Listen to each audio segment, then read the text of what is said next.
Good evening, everyone. You're in the spotlight with Brian Gardner for this Thursday, April the 18th, 2019. Good to have you all here for our second of two shows this week. Hope your week is treating you well here so far. Sorry about the late start. We don't have a whole lot tonight. We do have a little bit of sports on a Thursday night, which we don't usually do, but we've done it. We have a little sports stuff tonight, and we have our usual entertainment portion of our show tonight as well. So that's really all we got going on, but still enough to do our full show here. Mike will not be joining us tonight. So we'll see him back here on Tuesday.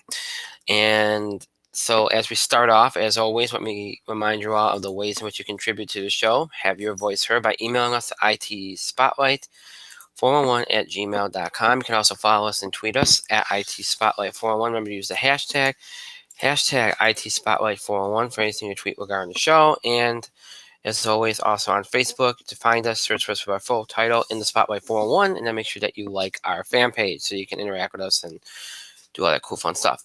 All right. So as we get ready to get going here, again, tonight, sports and entertainment. So on the sports side of things, we're going to have something that we've been putting off for a few weeks, and that's because I do this with all sports now. I like to kind of wait until a couple weeks into a season to go into like a sports season and preview it. So we're going to do that with the MLB tonight. So a little bit of an MLB preview. Won't be again like we used to do way back when we do a full show on it, but just a segment where we kind of get into some of the major storylines, focal points, and all that kind of stuff, and make some predictions. And then we'll also talk about anything else in baseball that's happened so far this past week that we have to talk about. Also, as is our custom during NBA playoff season, we'll update you on any NBA playoff scores. We'll do this throughout the entire playoffs, even if we're not covering any other sports. We'll make sure that we cover, even if it's an entertainment show or wrestling show, we'll always make sure that we cover the playoffs and give you some insight into what's going on with the particular game, because you're going to pretty much have nonstop games for the next month or so.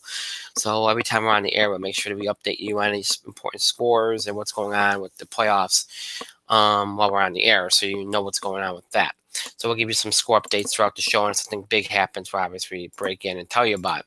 So you got that too, and that will be the case again to the NBA playoffs, and we'll give you those updates and that discussion during any episodes during the NBA playoffs when we feel relevant. So, where we feel it's relevant. And on the entertainment side, we have a box office beat and our In the Spotlight TV picks of the week, and that's really all we have on tap for you tonight. So that will be our show tonight. Next week, one show on Tuesday. It'll be a sports, entertainment, wrestling combo. So all the stuff that we usually do, anything from sports or wrestling or entertainment that we have to cover, we will cover along with our usual segments. On Tuesday, next Thursday, we will be preempted because, let's be honest here, we're all going to see Avengers Endgame, and that's pretty much the reason why we're going to be preempted. So there will be no show next Thursday. So just be aware of that if you could. And then the week after that, we'll be back to our 2-show-a-week schedule, and that will probably only last a week, because the week after that we'll probably drop down to one again, and then we'll have a little bit of a hiatus. So, but we'll talk more about that next week as I let you all know what's going to be going on here as we head into really the summer. If you think about it, it's hard to believe, but that's it's that quick transition. Where it feels like winter drags and drags, and then you get to March, and all of a sudden you feel like there's no transition. It just goes from like winter to summer almost. By the time you lose that like crappy weather, it's pretty much summer. So at least around here. So yeah. So we'll get into some more about what's going to happen next week. And beyond next week. So, or beyond next week, I should say next week. I've been off my game this week, and I want to apologize. And obviously, I want to talk about Tuesday too. Tuesday was rough, and look, one of the things that and a lot of people were very understanding, and I do appreciate that. One of the things that's very hard is I do the show from my house, and we got you got my wife here, you got my daughter here, and it sometimes most nights it's okay, and then some nights it's hard, and that was a hard thing to happen. And if if these things are going to happen, then you don't have a show. I didn't know that we were going to have such an issue. I didn't expect to take off from the show for about a half hour, It put Mike in a very bad spot. He did the best he could, so I want to thank him. It wasn't the best, and it kind of was hard to pick things up after that. So I want to apologize. It wasn't the best show, but it is what it is. And it's been a hard. There's been a lot of stuff going on at home. My wife had injured herself, and it's been a kind of a tough week. And I'm not on my game, and I'm kind of being all over the place. So this has been a good week. So hopefully next week is better. We get back on top of things, and go from there. But it is hard, and we do the best we can. And once we get going where we want to go with the show, I think it's going to get better, and we're going to try to really, focus in on things. But right now, we're kind of just, kind of getting through a transition, trying to get everything put into place to do what we want to do. So, and you've been all bearing with us, and it's been taking longer than expected, and you've been very understanding about it. We do appreciate that. So, but thank you again for all the understanding, and again, sorry about what Tuesday brought, and again for being kind of out of it this week. I'm even out of it tonight. Look, I'm talking about next week. Like, oh, we'll tell you about next week. Well, next week's only one show, and next week is next week. So what I really mean to say is, beyond next week, we'll talk about like what's going to happen beyond next week. So that's the way I want to say it. But I'm stepping all over myself. So you can tell it's been one of those weeks, and you power through. And sometimes it's tough to do these things. It's tough to do a show. It really is.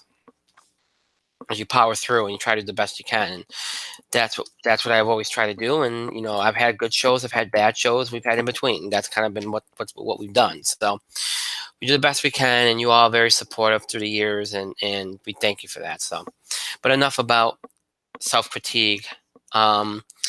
Let's get into what we have to get into. So we'll start in entertainment. We'll do the box office beat. We'll do some TV highlights, and then we'll get to the MLB stuff at the end because time is going to dictate that. Because I really don't want to go over an hour tonight. We started late, and I do want to apologize for that. I had some things going. Look what happened on Tuesday when I started on time.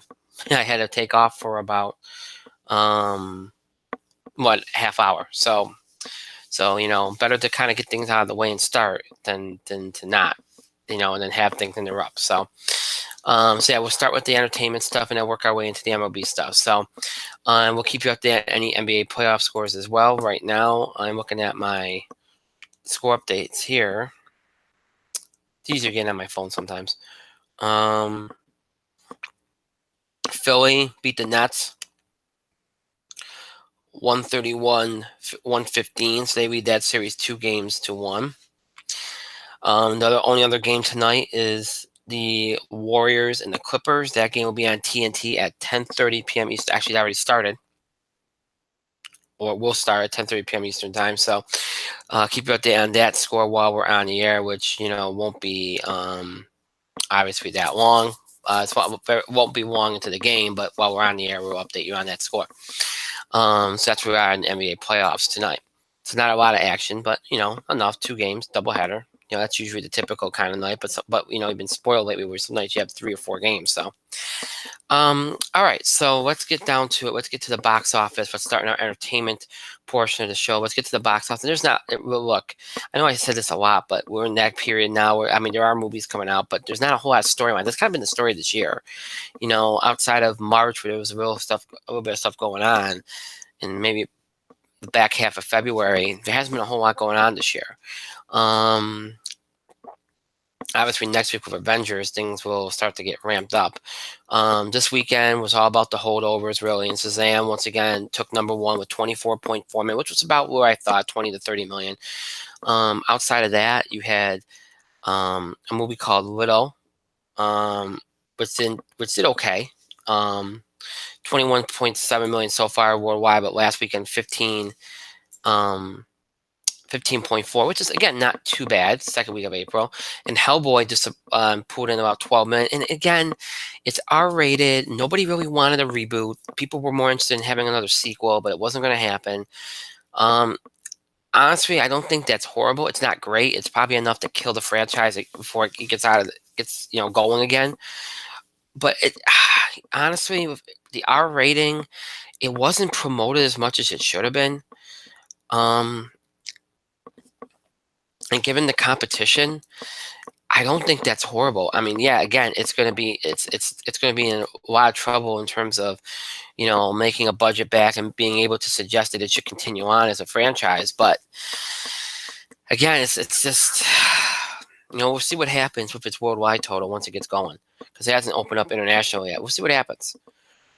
It's a $50 million budget, so I would think in order for it to suggest making more movies, you'd like it to get over 200 million worldwide. If it can do that, then maybe you can, as long as you keep the budget intact, maybe you consider going forward with it. But not terrible. Again, a little bit of a disappointment in terms of my prognostication, but not that drastically bad, but not great either. Pet Cemetery. Everything else was about holdovers, really. Pet Cemetery dropped from second to fourth with 9.7 million, a 60% drop, which you'd figure for a horror movie. Dumbo dropped from third to fifth, 9.4 million in its third week.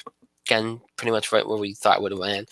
And then Captain Marvel dropped from fifth to sixth with 8.6 million, a 30% drop off for that film. And then you have Us dropping from fourth to seventh with 6.8 million, a 50% drop off for that film. And then you had After,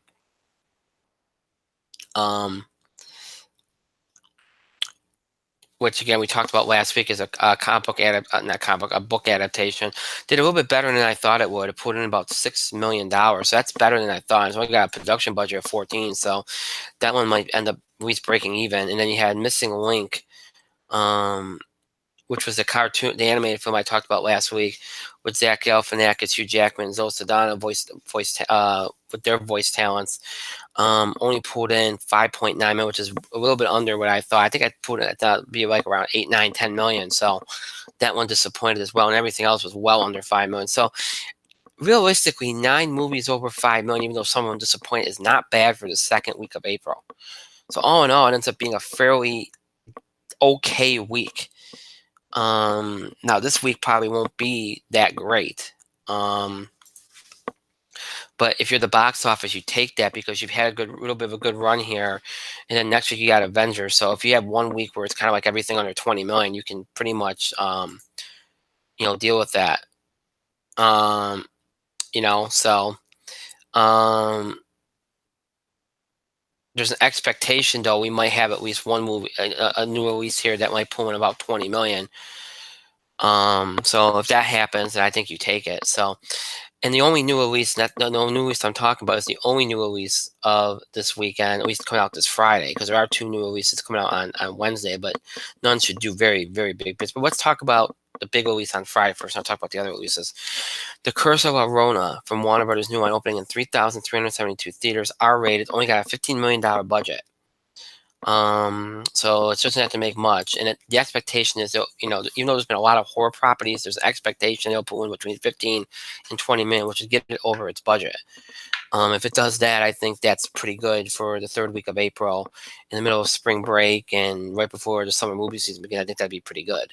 So if that's what it gets, which I think it'll fall more on the lower end, around 17 million, but even that would be pretty good. And that would probably be good enough for first. You also have an expanding release on Friday called Teen Spirit, a drama from Bleecker Street, expanded to 696 theaters, starring Elle Fanning and Rebecca Hall. Again, probably won't do a whole lot. Be lucky if it makes a million. So you don't really worry about that one factoring in things. Last night you had 2 movies open. The biggest release was a drama from Fox called Breakthrough. It opened in 2,824 theaters. Starring Chrissy Mess and Topher Grace. It is a Christian film. And again with Easter this weekend, it makes sense to release this film. I wouldn't expect a lot from it, maybe 5, 6, 7 million at the max.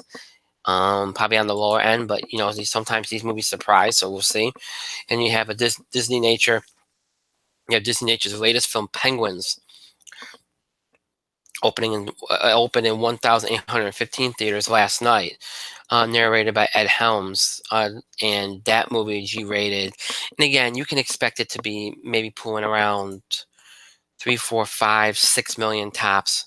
Again, won't factor into much. So when you look at this weekend, The Curse of La Llorona will probably be the number 1 movie between 17 and 20 million.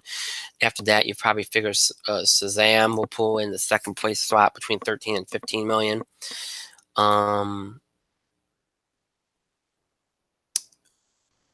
Everything else will probably be under 10 million. We'll probably go Hellboy around 9.5, 10, maybe even low, maybe 8.5, 9 million. Then Widow around 7, 7.5. Pet Cemetery. Dumbo will probably be right around 6, 6.5. Pet Cemetery. And Captain Marvel right around the $5 million mark, and then everything else I think will be under $5 million. Again, you might see Disney's the Penguins movie be right around 5. Breakthrough might pull in around 5 or 6. So a lot of movies will be right around that $5-6 million mark. How they place would be difficult to determine because it depends how far up on the ladder they get, whether it's 5, 6, 6.5, 7. But they'll all be around that range. So you have a lot of movies bunched up around them. So that's how I see this weekend going. It won't be a great weekend, but if they can hold serve, if Curse of Rona could be between 17 and 20, and then you got Shazam around 13, 14, 15, and then everything else in that between $5 and $8 million. That's not too bad. You take that, and then next week, you're going to have a movie that's going to open to record-breaking numbers because it's going to do that. So you take that for the box office. So that's the story for this week. Next week, obviously, we'll be talking about Avengers Endgame. That is the only new release. We'll be opening in 4,400 theaters. And again, it's going to break a record. It's going to break its own the previous record Avengers set last year. It's going to break it. How much will it break it by? We'll see. But it's going to break it. I think that's a given at this point. So we'll talk more about that next week, though, because then that would definitely be a story for next week, and really the story of the year. Because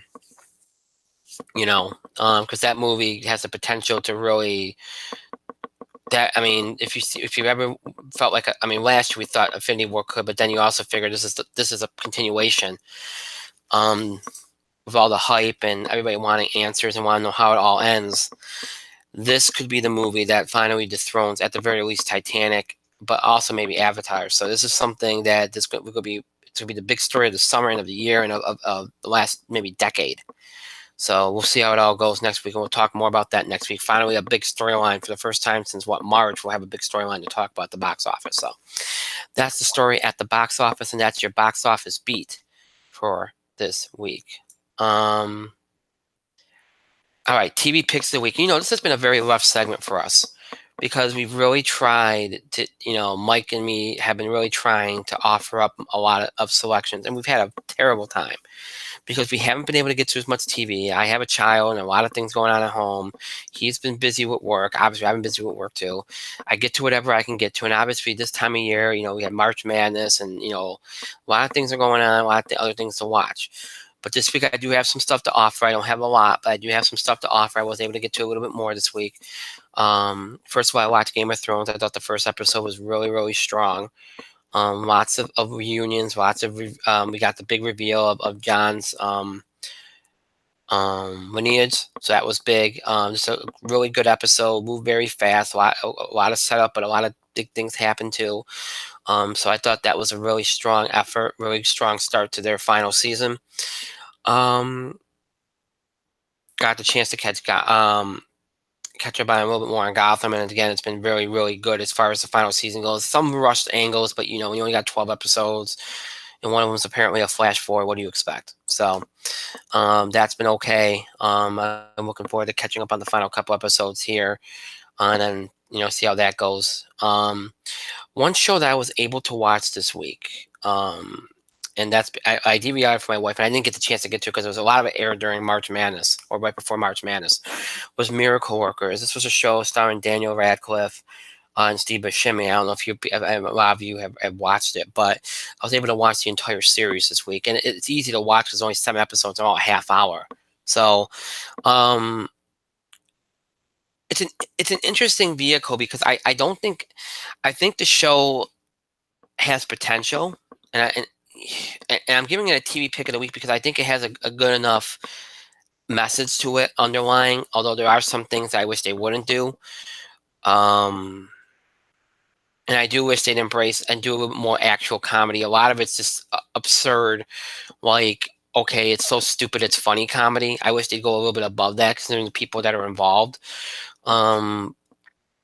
But if it comes back, and apparently they want to make an anthology series like American Horror Story where they constantly reinvent the characters and change things up and everything, that's fine, I guess. But I hope going forward, if they do continue it, that the absurd comedy is fine, but I hope they mix up with some actual, there was some interesting character growth throughout the show in 7 episodes. I thought they did some really good things with some of the supporting characters. And look, if they're going to reinvent the wheel every season for the show, they got to give a payoff. And they really didn't give a romantic payoff to the 2 leads, which kind of was stunning to me. But other than that, like I think they did some good work with the supporting characters, and there is a good message in there. So it has its strong points, but it had a lot of weak points too. So, but there is potential in it. And if you like absurd comedy and a lot of stuff that Saturday Night Live probably does, and I like Saturday Night Live, but a lot of their skits fall flat. But if you like that kind of comedy, then you probably will like the show. And even if you don't like that kind of comedy, there is enough there to probably hold your interest. So if you're interested, check that show out. It got a great cast, and it definitely you could probably watch it all in one afternoon or one evening. So check that show out if you're interested. And that's really all I got. That's all I was able to get to this week. But at least I had some stuff to offer, right, compared to previous weeks. So I'll try to get to some more stuff over the weekend. That's all I can say. But we probably won't have time for this segment on Tuesday anyway, so maybe I'll give me 2 weeks to kind of get into some things. But at least I had 3 things to offer. When's the last time that happened, right? So that's all I have as far as TV picks of the week goes. So hopefully, again, we probably won't have time for this on Tuesday, but in 2 weeks, hopefully, I'll have more to offer you all as far as TV selections. So.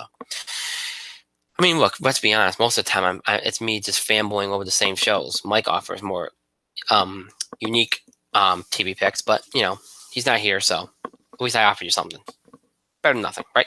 Right. So, yeah, so that's all I got for TV picks of the week. It's a quick segment. Right now? What can I say? There's not much to offer. We should do it. All right, so that's all we have for entertainment. So we'll move on. And we'll jump to sports. And again, all we have in terms of sports tonight is really baseball. And we'll update you on the NBA playoff score later on here.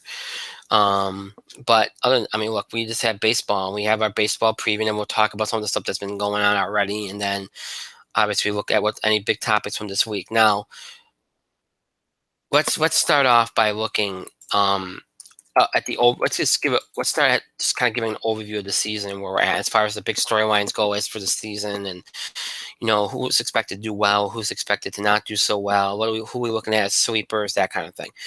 So as you go into the season, and as we went into the season, obviously you look back at last year, and if you look at the American League, it's pretty simple. It's pretty simple.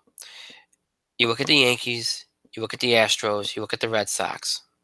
Those teams are going to be, if not in the playoffs, in the mix, right?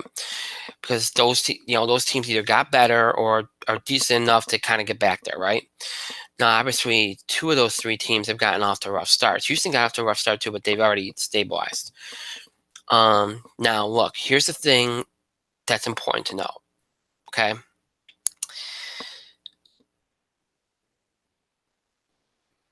Out west, it's probably going to be a crapshoot. Oakland got hot last year late, and they took, they pushed their way into the playoffs. So now Seattle obviously was supposed to be down, but they've already looked better than anybody could have expected them to. How long will that last? We'll see. Seattle was in it last year, and then all of a sudden late, they fell out of it. There's Texas also, who a lot of people expect to be better, but how good, nobody really knows. The Angels are expected to be better, but how good, nobody knows. So the West after Houston's a crapshoot. The Central is worse this year. The Royals are rebuilding. The Tigers are rebuilding. The White Sox are rebuilding. The Twins might be good enough to stay in it till probably July or so, but then after that, who knows? You got the Indians, who have been the perennial favorite for the last 5 or 6 years, but their window is closing, and they're nowhere near as good as they once were. So you're probably looking at a team winning the Central at about 80, somewhere between 80 and 90 wins. Okay, that's probably what you're looking at. And that so that's it. So I really don't expect any wild card to come out of the Central. The wild card threats are from the East and the West. Now, the one thing you got to worry about if you're a Yankee or Red Sox, because the Astros are probably going to win the West easily. Okay, if you're a Yankee or Red Sox fan, the one thing you got to worry about is this. Okay, you obviously worry about out West because you worry about a team like Oakland or even Seattle or LA getting hot and taking out a wild card. Okay, but the real threat is in the AL East. Okay, not Baltimore because they got worse, although they've been playing better early here. Not Toronto because they got worse. Okay. Tampa is the threat. Tampa's a team that last year started out very, very poorly. And then right around June, they turned things around. And, if they had another, I think we talked about this last year a lot. If Tampa Bay had another week, they probably would have knocked somebody out of the playoffs and gotten in because of the way they played. I mean, they still won, they won 90 games last year, right? And already they're off to a strong start. Right now, I think they're what, 15 and 4? Are they 15 and 4? I'm going to look at them right now. They're 15 and 4, I think. And they're 5-5 right now with Baltimore tonight in the top of the 11, so they might win another one here. I'm trying to pull up the standings here to see where we're at with Tampa. Oh, right here. 14 and 4. I'm sorry. So they're off to a great start. So you look at Tampa. Tampa's a legit threat, and there's a very real possibility that 3 teams come out of the AL East. There is a real possibility of that, but then you also have to look at the West, because again, I don't expect the wild card to come out of the Central. But the West, LA, Oakland, Seattle are all legit threats. Even Texas, I think, could be. So the West, we'll probably know by the end of June which ones are going to be legit threats. Probably 2 teams will probably stay close enough. But the Astros are going to win the West. And it's very likely the Indians will find a way to win the Central. I don't think anybody from the Central is a wild card threat. So you're looking at probably 2 teams from the West and 3 teams from the East as far as the playoffs go. And then obviously probably the Indians in the Central. Those are the teams that you have to be in the playoff making the American League. So it's real easy to look at in the American League as far as who will be in it. The NL is a little bit more wide open. Because let's just look at the NL East, I think might be the best division in baseball. The Phillies got better. In my mind, the Mets got better. And they're already off to a better start than they usually have been. Well, they got off to a good start last year and they fell off, so who knows. The Nationals are good enough to stay in it. The Braves won the NL East last year. You figure they'll be in it. The only team that you don't think will be in it is the Marlins. So you wipe them off, but the other 4 teams are going to be in it. Or at least in the wild card hunt if they're not in the division hunt. The Central, great division. Brewers, Pirates, Cardinals, Cubs, all will be in it. The Reds, many people think are improved and think they could probably stand or at least be competitive. They're off to a 5-12 start, but we'll see if they can turn around. But you know what? Even if they're not in it, you still got 4 other teams in the division that are going to be in it. The West, the Dodgers, are going to be in it. The Diamondbacks are good enough to probably stay competitive. The Rockies got off to a little bit of a rough start. I still think they're good enough to stay competitive. I don't expect a lot from the Giants. I don't expect a lot from the Padres. The Padres are off to a better start. You figure one of those teams will probably at least remain competitive. So if one of them does, you're looking at probably looking at maybe 3 teams, possibly 4, as being at least competitive. So realistically speaking, you're only looking at about 1, 2, 3, maybe 4 teams being legitimately not contention in the NL. So it's wide open, really, as far as who's going to win those divisions. The only one I think there might be a legit favorite to win their division is the Dodgers. The Brewers are probably the favorite in the Central, but you could easily see the Cardinals win the division. You can easily see the Pirates win the division. You can even see the Cubs win the division, even though the Cubs got out to a horrid start. So it's very much more wide open and more of more parity in the NL. In the AL, it's very top heavy. So, lots of teams to look at here. Now you've seen some teams that going into this season, and this is going to be a big storyline already. Some teams that you thought were going to just roll have got off the terrible. The Yankees had an easy schedule. Now obviously they have an injury issue where they got a dozen big players on the DL, some of which might not be back to at the earliest July. Some might not be back at all. So what does that mean for the Yankees? Well, right now they're just hoping to stay at 5. I think the bigger problem for the Yankees is not necessarily the injuries. They have a good enough team to win these games. Look at some of the series that they lost this year to the Orioles, to the White Sox, to Tigers. They lost a game to the Royals tonight. They swept the Red Sox, but they can't beat the bad team. And this is a problem they had last year. If they can't rectify this, they got a good enough team that they should be at least winning series against bad teams. If they cannot rectify this, it doesn't matter what's going to happen when these guys get healthy, because last year those guys were healthy and they couldn't beat bad teams then.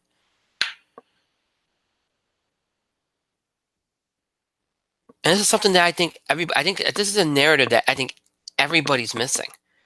It's like, oh, they got injuries. Oh, they can't beat bad teams. They didn't beat bad teams last year. That's the reason why they lost the division. And look, if the longer it takes the Yankees and the Red Sox to get their stuff together, the Rays right now are 14-4. The Rays are doing what Boston did last year. And if these two teams don't get it together, that division is going to be gone quick. Because I'm going to tell you right now, everybody likes to, and I agree with this.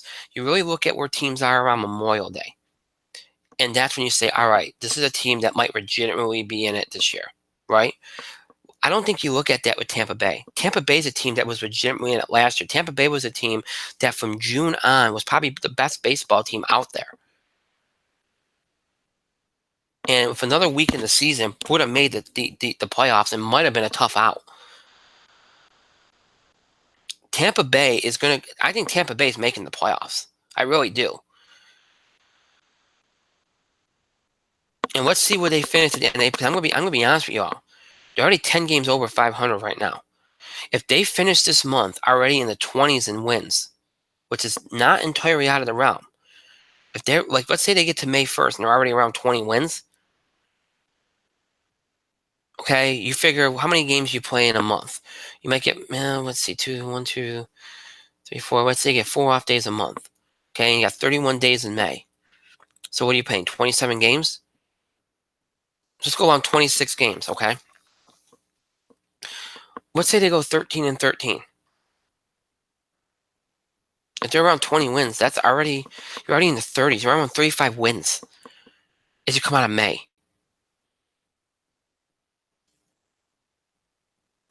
So unless Tampa Bay comes back down to earth sometime this month, Tampa Bay's going to the playoffs. I'm sorry. They'd have to have a catastrophic collapse. I know it's April and everybody's going like, well, anything can happen. I know it can.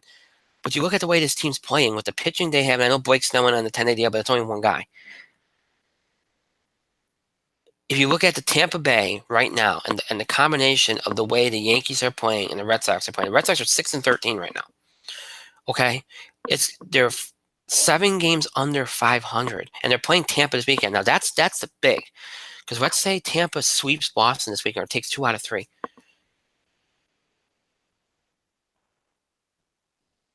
Already they would have put Boston back at what, 10 games in April? I know it's only April. But then that's putting yourself in a situation where you have to play unbelievable baseball just to get back in it. I mean, at least the Yankees are only 6 out.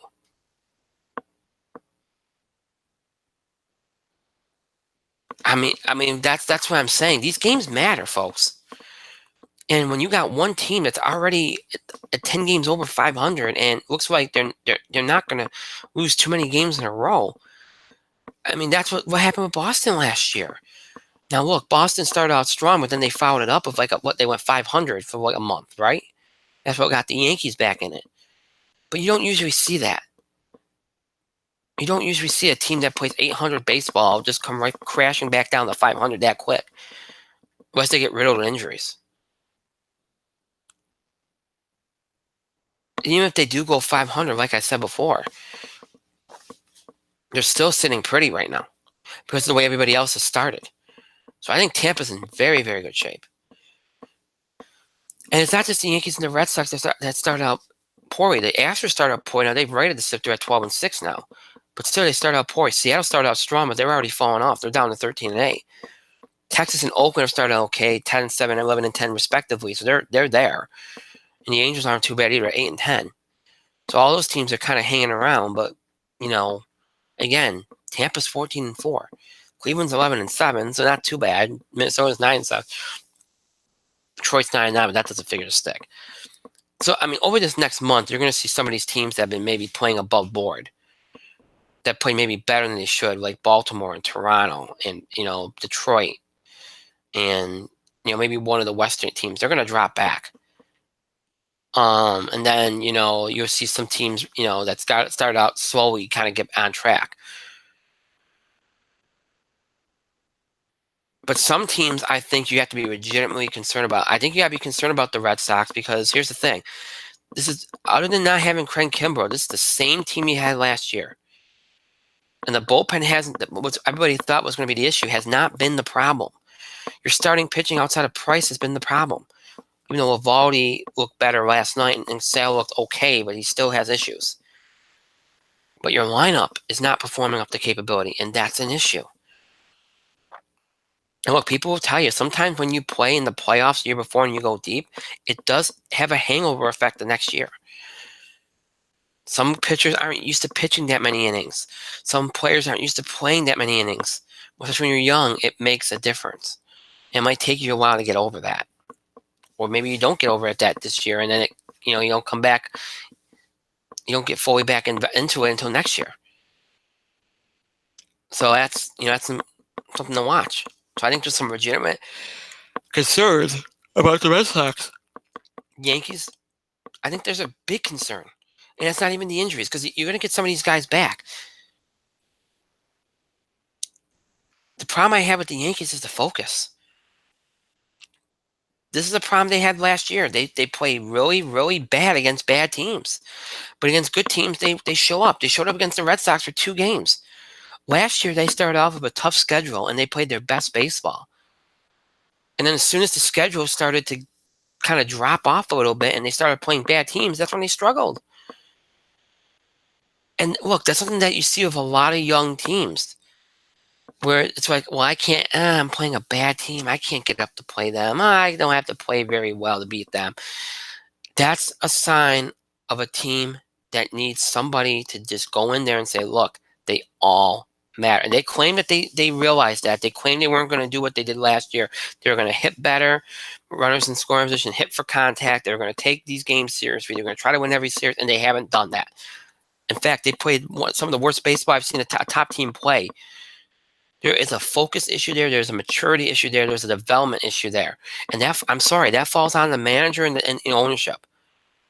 Somebody has to go get down with these guys. And I know they don't want to do that. I know a lot of teams are afraid to do that. Oh, I don't want to upset the player. Oh, we don't want to make it too stringent. Look, you don't need to do that, but there has to be accountability too.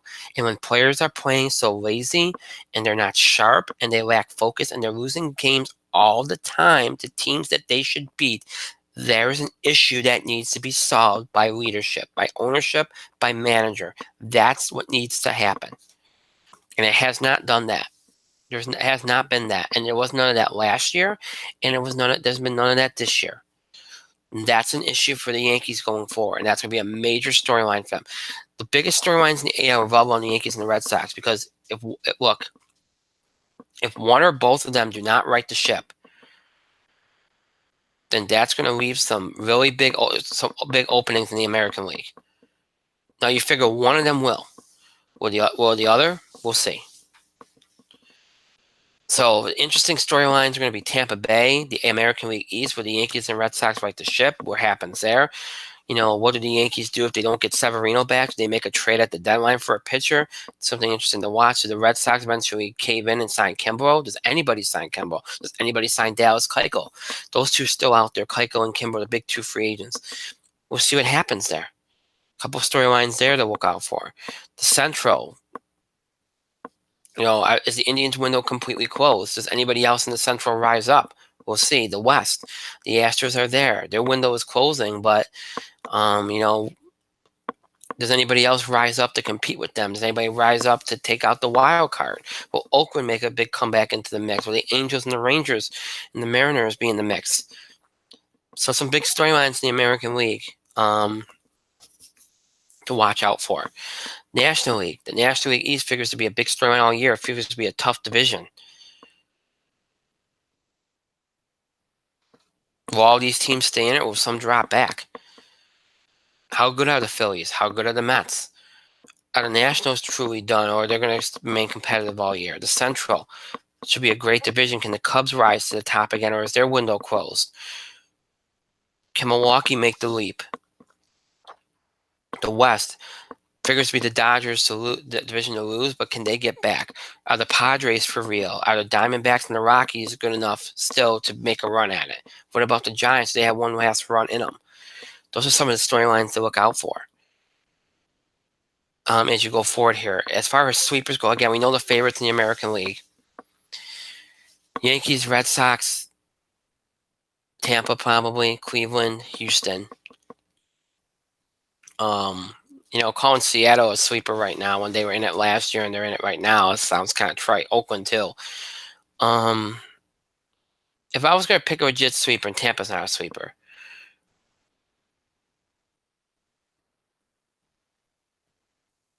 You know what? If I was gonna pick a legit sweeper, I'd probably go either Minnesota or Texas. I'd probably go Minnesota because I think Minnesota's gonna be better than people think. I think they'll be in it to probably September. We'll see if they can stay in it. But Minnesota, I think, is better than people. They made some pretty smart signings. So Minnesota, I think, will be my sweeper in the American League. As far as the National League goes, obviously, we think the Dodgers are the favorite out west. The Brewers are probably the favorite in Central, though there's plenty of teams there that can compete with them. And I'd probably say the Phillies or the Braves are the favorite in the East. Probably the Phillies. But it's harder to pick a sweeper in an NL because there's so many. It's so wide open. But if I had to pick one, I would probably say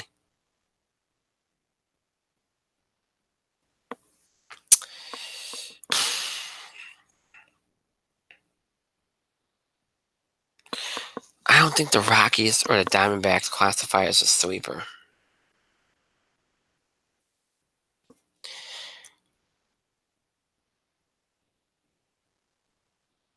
I'll go with the Pirates, even though again they're already competitive and they're always competitive. That the only, I mean, again, it's so wide open. It's hard to pick one. I'll just pick the Pirates.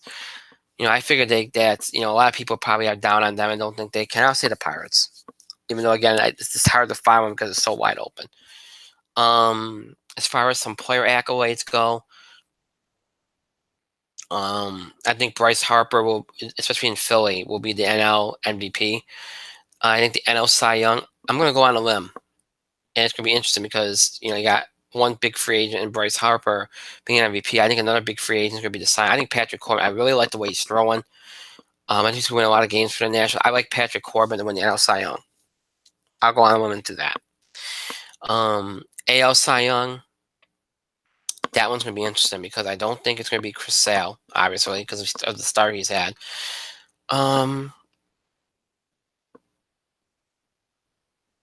Snell got hurt, but I could see it being Blake Snell. I think the AL Cy Young leader be Blake Snell.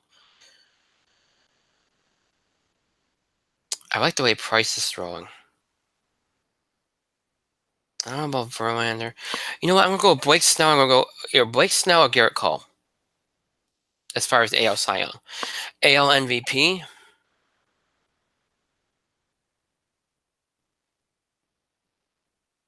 It's a hard one. I think it's gonna be a repeat of 2 years ago, either Altuve or Judge. That's what I think would be the AL MVP, based on the way things are going. I know it's early, but just my hunch. As far as teams, again, I've already indicated favorites. We talked about some storylines, a lot of broad storylines, not a lot of player-specific storylines. Although, I mean, with the Yankees, it's a lot of injuries. With the Red Sox, it's a lot of guys underperforming. With the Mets, you might look at it and go, "Oh, well, can Cano kind of come back to New York, continue to play at a high level?" Obviously, young talent around the game. How it all continues to perform. What kind of fire sales will we have on the All-Star break? Because it figures the Giants might sell off some pieces, among other teams. So that's always an interesting topic. What teams are going to be out at the trade deadline and make some deals? How the new rules and such impact the season. We're already seeing that in some ways.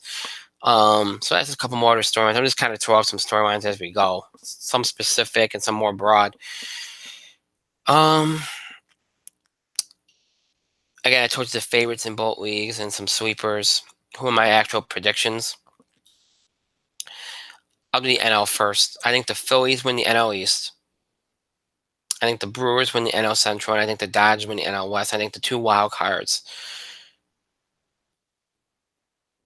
The Braves.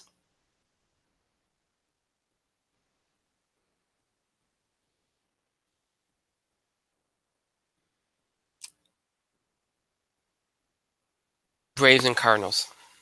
Your two wild cards. And then I think the AL.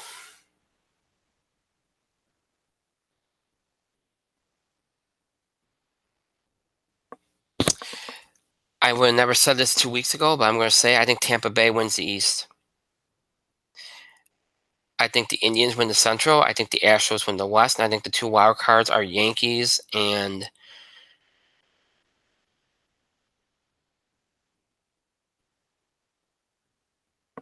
I think the wild cards are Yankees and I don't know if Oakland's gonna get back there. I don't trust Seattle either. You know what? I'm gonna go with the Yankees and the Angels. I think the Angels are gonna make a comeback. I like the Angels going into this season. I probably should pick them as a sleeper, but I don't think they're really a sleeper because a lot of people like them going into the season. So yeah, Yankees and Angels are your 2 wild cards, and then my predictions. I think your NLCS, um, Brewers and Dodgers. Your ALCS,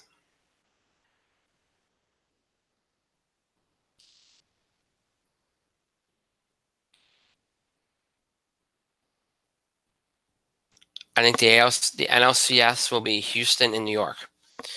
And I think your World Series will be. I think I like the Brewers to get there this year. I like the Brewers. I think the Yankees are going to make a couple of big deals because they didn't. I think they are. I think they're going to go all in on this. So, and I do think even though with the injuries, I think it'll help that some of these guys are injured because it's not going to be as tired. Not going to be as tired down the stretch. I'm going to go with the Yankees and the Brewers in the World Series, and I like the Yankees in 7. I'm not even fanboying about that. That's just what I think. So we'll see if I'm right. We'll see if I'm right. Now, again, injuries have been a big topic already this year. The weather has been better this year than it was last year, obviously, but that hasn't helped a lot. It really hasn't. And again, we talked about some teams getting off the bad starts already. That, along with injuries, has been the early season stories. And then, of course, again, some teams just not performing with the capability. We talked about what the standings are right now for a lot of teams. And look, I can get into like how with sabermetrics and analytics and stuff, and with all the teams are doing to kind of make sure injuries don't happen, they still happen. Is this working? It's not working. Okay, and someday I'm going to just do a full rant about it, a full show about this. All these analytics and all these things that they're doing are not helping. Nothing's changing. In fact, it's getting worse, especially in baseball. Guys are still getting hurt. All right, it's not helping teams win more games. It's not helping teams win more championships. It's dumb. Another thing too is while I love the fact that baseball is evolving and the whole let the kids play and have fun. I like that. I think baseball should allow for more celebration, should be more loose. It needs in order to attract a younger audience, it has to be more interesting, allow more personality. I like that. I don't have an issue with that. But if that's going to be the case, then they need to make sure that they let a lot of the players know that look, if somebody bat flips, if somebody celebrates, you can't go beaming them in the head because you had a brawl yesterday that was basically because somebody bat flipped. You can't have that happening. I'm sorry, you can't. And I know you could say, well, hey, you know what? If you do something like that, then that's the risk you run, that somebody's going to retaliate. That's all fine and good. It's all fine and good.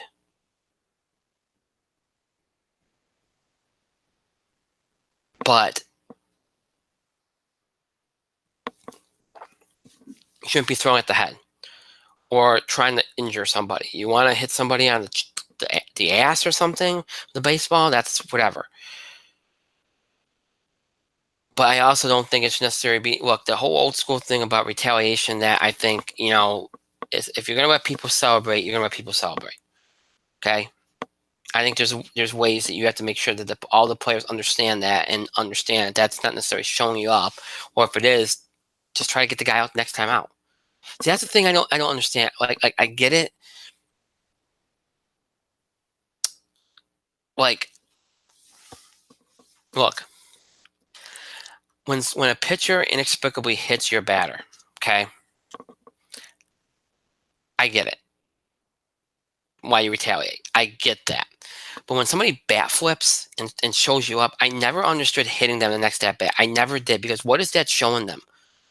If anything, my whole retaliation would be, I want to get you out the next time. It motivates me more to get you out, because that to me is the ultimate payback. To never let you do that to me again. Like if your pitcher hits my teammate and I go out there, I'm the pitcher, and I retaliate by hitting him back. Okay, that makes sense, an eye for an eye. But how is hitting the guy the next time he's up an eye for an eye? You're not proving anything. In fact, all you're doing is proving that you got in his head. Right? Isn't that right? Because what you're doing is you're hitting him because you're like, well, you know what? The only way I feel like I can get you back is by hitting you. I don't. You're acting like you can't get him out, and that the only way you can get him back is by hitting him. A bigger revenge is to get him out, because then you're proving to yourself, you know what? What you did was a fluke. I'm never gonna let you do it again. So you're out. But by hitting him, you're like, well, the only thing I think I can do is hit you. So that's why I never got that. But I think there has to be an understanding by the players, especially some of the veterans, that look, the game is evolving and we're doing things differently. You don't really retaliate if somebody shows you up. You want to get them back, get them out the next time they're up. That's what I would say. But that's just me. So that's something we gotta watch out for too, is how the game continues to evolve, and how it embraces personality and fun. And look, again, it's going to embrace analytics even more than it already does, and that annoys the crap out of me. But it is what it is, and really, how these injuries continue to impact the game, and how teams plan, and how they play and how they do things, especially in the off season, is going to be something going forward too. So, but yeah, I figures to be a good season. It's already off to a decent start. There's a lot of interesting stuff going on again with some of these teams that just haven't got out of the gate strong. So it's led to some interesting stuff going on early. But yeah, it should be an interesting season. I know there was kind of like a broad general overview and a lot of things kind of thrown at you all at once. We kind of went all over the map, but that's kind of what these, season previews are. And I also talked about some things that have already been happening and have happened this week. So, we already had our first taste of the Yankee-Red Sox rivalry. The Yankees swept that. And then they had some controversy last night with strobe lights and a fog machine, which I don't understand. Why? I don't mind celebrating. You swept the Red Sox, beat the defending world champions, but it's 2 games, and you're under 500. Probably should take a chill pill. I'd have that problem with any team, even not let alone my team. I just don't understand celebrating games in April. Here's the thing. I understand celebration. Like, hey, you won a game, you celebrate on the field, maybe you go have a drink after the game. But to celebrate to that level in April, like when Aaron Judge did the whole boombox thing in the playoffs last year, I said, why are you doing that in the middle of a series? You do that at the end of a series when you've already beaten the team. You don't do that in the middle of a series. There's just a time and place for everything. Like, I'm not saying don't celebrate. Go in the locker room, celebrate, yell and scream at your teammates. Go have a drink. Go out, have fun. But to celebrate, don't celebrate prematurely. Certainly don't celebrate this early in the season at that level. Especially strobe lights and a fog machine. Like, come on. Like acting like you won a World Series last night. Come on. What's stupid? We already had our first taste of the Yankee-Red Sox series. Again, we had some interesting teams that have gone off to better starts than expected. Some teams that should have been off to better starts did not get off to better starts. They've struggled. So it's been a lot of early season kind of compelling stuff to that set up really some interesting directions here going forward that will obviously be taken note of and keeping track of here as we go forward into the season. So should be a good season, and we'll obviously talk about it along the way, and we'll see what happens here as we go over the next 5-6 months as the baseball season drones on. And I don't say drones on to me negatively. It's just that it's a long season. So, all right. So that's the best baseball preview I can possibly give you. Again, it was all over the map, but we do the best we can. That's usually how these pre-season previews go because there's so much to cover. NBA playoff update. I forgot about one game. There is 3 games tonight. I should have known that because early in the playoffs, usually three games.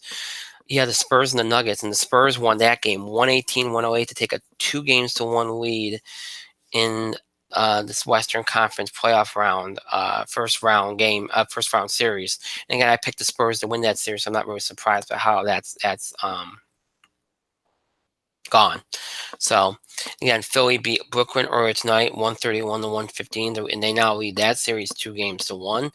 And then you also have on TNT right now, 8:43 left in the second quarter, 48 to 32, Golden State over the LA Clippers. That game on TNT, if you're interested in that game, Golden State obviously commanding that game so far.